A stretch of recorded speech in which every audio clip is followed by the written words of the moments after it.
Buenas noches, yo soy Valentina Jordán, soy alumna de otorrinolaringología y hoy les voy a hablar de lo que es la rinitis ocupacional. Vamos a definir esta como una enfermedad inflamatoria de la mucosa nasal. Esta se caracteriza por síntomas intermitentes o persistentes como ser la obstrucción nasal, estornudos, rinorrea y escozor. También puede haber una limitación variable del flujo aéreo nasal y también puede haber una hipersecreción. Esto se debe a causas y condiciones que son atribuibles a un determinado ambiente laboral y no a estímulos que se encuentran fuera del ambiente laboral. Vamos a clasificarlo en tres grandes grupos. Serían las rinitis ocupacionales alérgicas. En este grupo se caracteriza por el desarrollo de una reacción alérgica a una sustancia laboral específica. Una vez que se produce esta reacción, los síntomas son más frecuentes, incluso cuando hay concentraciones muy pequeñas de esta sustancia que produjo la alergia. Entre los síntomas están lo que es la reducción de la permeabilidad nasal, hay un aumento en las secreciones y hay una inflamación de la mucosa nasal. Dentro de esta podemos también subdividirlo en lo que son las mediadas por la IgE y las no mediadas por la IgE. Dentro de las mediadas por la IgE son las que se causan por diversas sustancias de peso molecular alto, como ser las glicoproteínas, o de un peso molecular bajo, como ser las sales de platino, anhídridos ácidos y tintes de platino. Las que no son mediadas por la IgE son causadas por sustancias de peso molecular bajo, como ser distintos tipos de maderas, y estas actúan como aptenos. Luego podemos ver lo que es la rinitis ocupacional no alérgica. Estas son rinitis que se causan por el ambiente laboral mediante mecanismos irritativos. Estas aparecen tras las exposiciones repetidas a concentraciones altas de irritantes. Esta rinitis puede tener un cuadro pasajero o persistente y generalmente son de inicio súbito, es decir, que no tienen un periodo de latencia. En cuanto la persona se expone a este irritante, ya aparecen los síntomas. Dentro de esta podemos ver lo que es la corrosiva. Esta es la forma más grave de rinitis causada por irritantes. Esta se caracteriza principalmente por una inflamación permanente de la mucosa nasal y en algunas ocasiones se puede asociar a lo que es la perforación del tabique nasal. Puede aparecer tras la exposición a sustancias químicas solubles muy irritantes. Y por último está la rinitis ocupacional exacerbada por el trabajo. Esta es la rinitis que preexiste o es preexistente o concomitante, que puede ser tanto alérgica o no alérgica, y esta empeora por las exposiciones al trabajo. Cabe mencionar aquí que esta rinitis exacerbada por el trabajo se presenta antes que la persona haya sido expuesta a cierto labor, pero por este tipo de trabajo los síntomas y la rinitis en sí empeoran. Los síntomas pueden ser producidos por diversos estímulos ambientales, incluyendo irritantes, estímulos físicos, emociones, tabaco, etc. Ahora, dentro de lo que es la prevalencia y la incidencia, podemos ver que la prevalencia e incidencia de la rinitis ocupacional en una población general no ha sido estudiada, no ha sido todavía investigada, pero podemos ver que los datos del registro finlandés de enfermedades ocupacionales, que se realizó entre 1986 y 1991, sugiere que hay distintas profesiones con mayor riesgo laboral.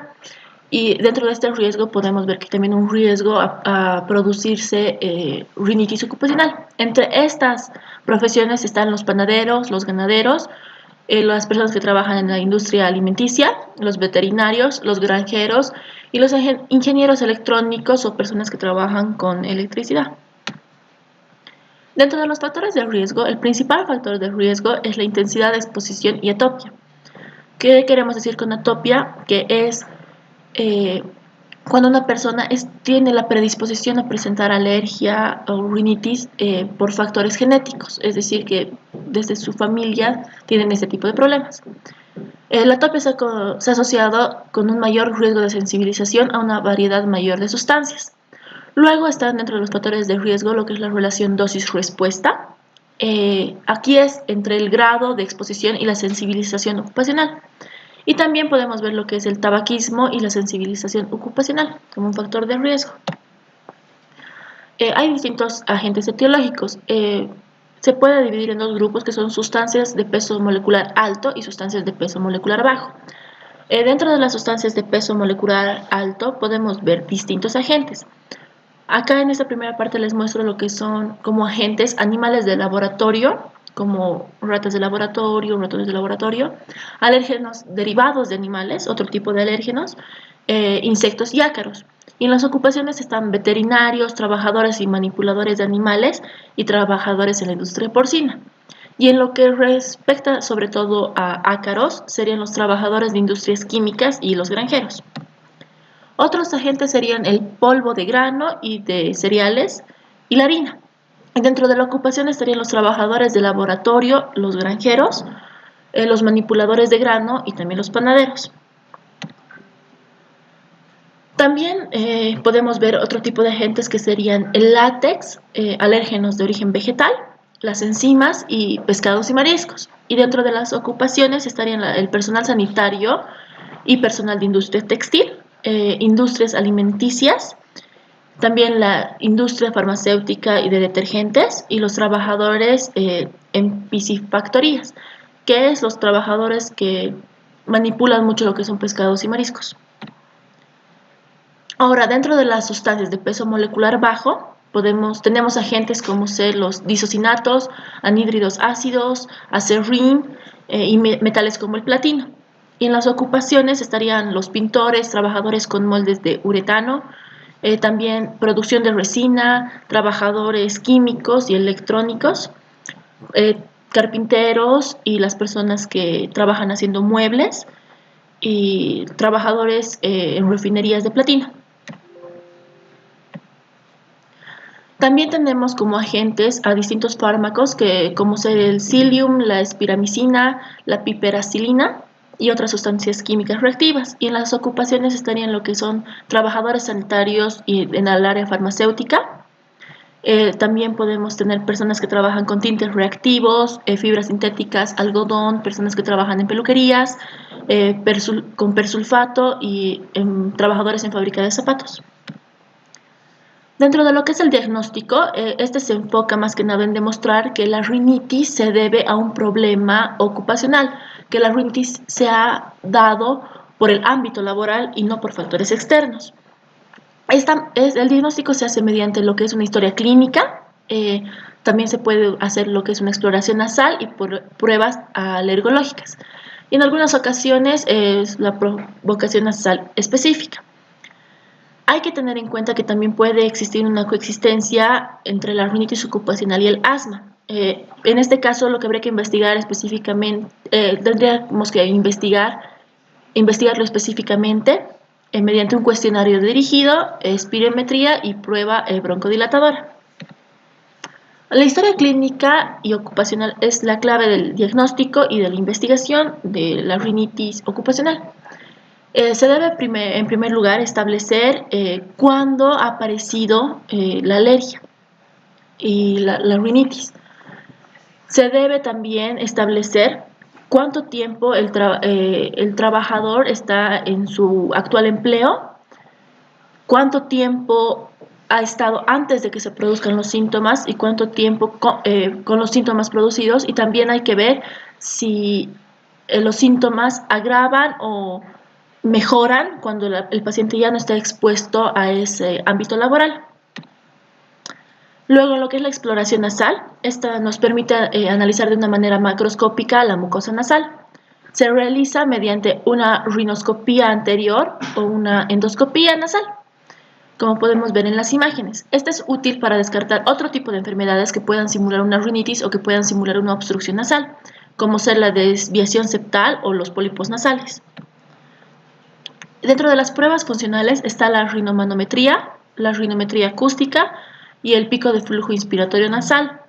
Estas técnicas son muy objetivas, pero varían mucho entre paciente y paciente, y tampoco hay un parámetro que podamos ver entre un paciente sano y un paciente enfermo. Entonces esto lo limita mucho estas prácticas en lo que es la práctica clínica. Luego vamos a hablar de lo que son las pruebas funcionales. En primer lugar tenemos la inflamación nasal. En este caso las secreciones pueden ser tomadas y pesadas tras una provocación con el alérgeno a la que la persona es sensible. Se pueden también evaluar aquí lo que son las células inflamatorias. Se debe recomendar al paciente que haga lavados nasales regularmente porque esto ayuda mucho en lo que es la rinitis ocupacional y lo voy a mencionar igual en lo que es el tratamiento. En las pruebas funcionales tenemos también lo que es la hiperrespuesta nasal inespecífica. Acá se propone la provocación nasal con histamina, metacolina o aire frío seco. Estos son los métodos que se utilizan para cuantificar la hiperrespuesta. El más utilizado es la histamina, aunque se ha demostrado también que el aire frío seco es muy bueno para realizar esta prueba. La provocación nasal específica es prácticamente la prueba definitiva para confirmar el diagnóstico de rinitis ocupacional. Este puede realizarse tanto en un laboratorio con los alérgenos necesarios o también en el ambiente de exposición laboral. En el tratamiento, como mencioné antes, lo primero que se debe hacer es lavado nasal. Se debe explicar al paciente cómo debe realizarlo, cada cuánto debe realizarlo y también deberíamos ver con el paciente si lo está realizando de una manera correcta. Este tratamiento se utiliza sobre todo es para minimizar los síntomas nasales y su impacto en el bienestar del paciente y también es para prevenir el desarrollo de un asma. El tratamiento debe enfocarse sobre todo en evitar la exposición al agente causante de la rinitis ocupacional. Dentro de esto es muy difícil que una persona cambie de trabajo debido a esta sintomatología y a esta molestia. Pero sí se debe evitar la exposición laboral completa cuando el paciente tiene hiperrespuesta bronquial inespecífica, porque de esta manera podemos evitar el desarrollo de asma más adelante. Pero lo mejor sería recomendarle al paciente que se recoloque en otra área dentro de su trabajo, que busque otra área laboral donde ya no tenga que ser expuesto a los alérgenos que le provocan la rinitis ocupacional. Gracias.